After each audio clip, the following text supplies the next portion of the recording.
Chào mọi người.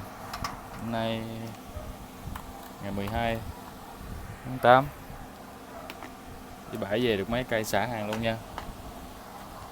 Cây số 1 nè, 300 đồng ngàn, thân máy vỏ pin nha.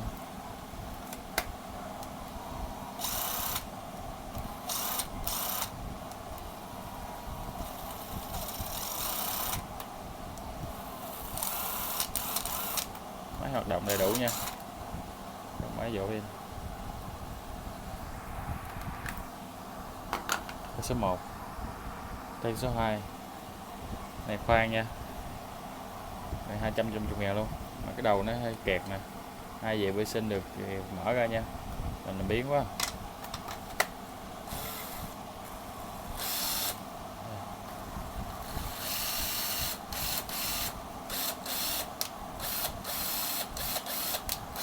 Hai cấp tốc độ luôn.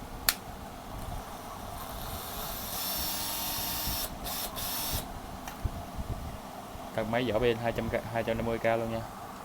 Cây số 2, cây số 3 nha, Hitachi thang gời.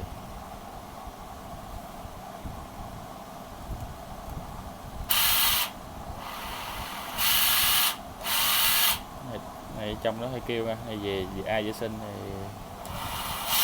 xài nha. Cây này 300k nha, thân máy vỏ pin luôn nha, hoạt động đầy đủ luôn.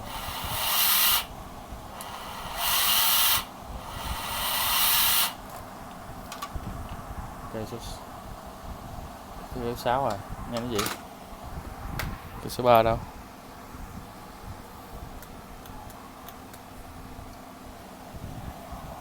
Cây số 4, Agata thang gời luôn nha, 350k luôn.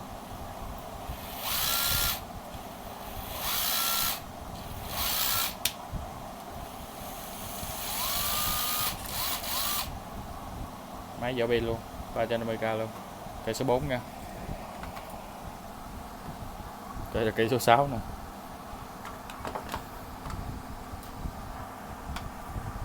Một, hai.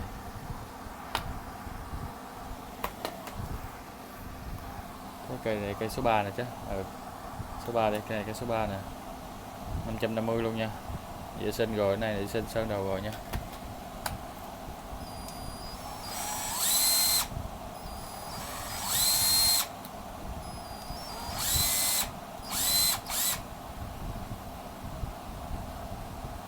Nó còn đẹp nha.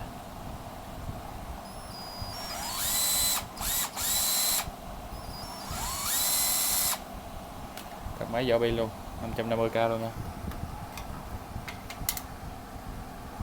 Cái cây số 5, Agata luôn. Tem bị gách xíu nè. Đó rồi. Này 450 nha.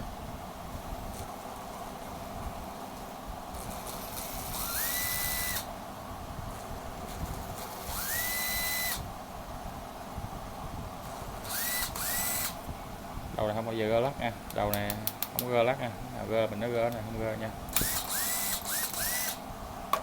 Cái này cũng không có gơ luôn nha. Cái thị số 7, Raibi khoan.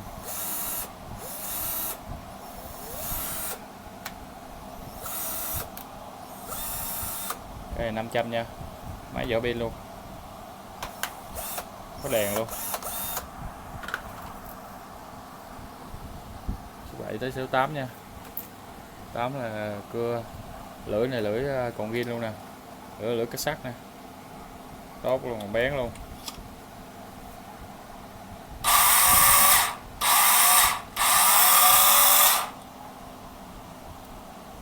Sản xuất tại Nhật luôn nha.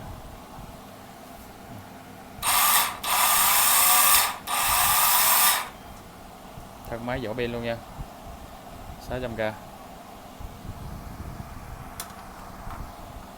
Rồi tới mấy cây National này. National này thân máy vỏ pin 400 luôn, hết luôn nha, xả luôn nha. Cây 400 thân máy vỏ pin, còn hoạt động tốt hết nha. Test máy luôn.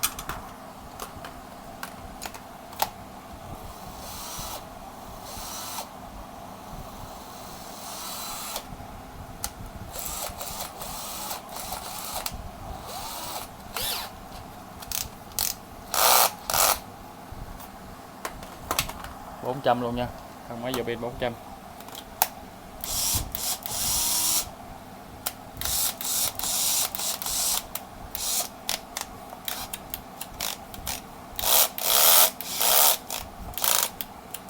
Này pin cũ nha, mình kích lại xài được nha.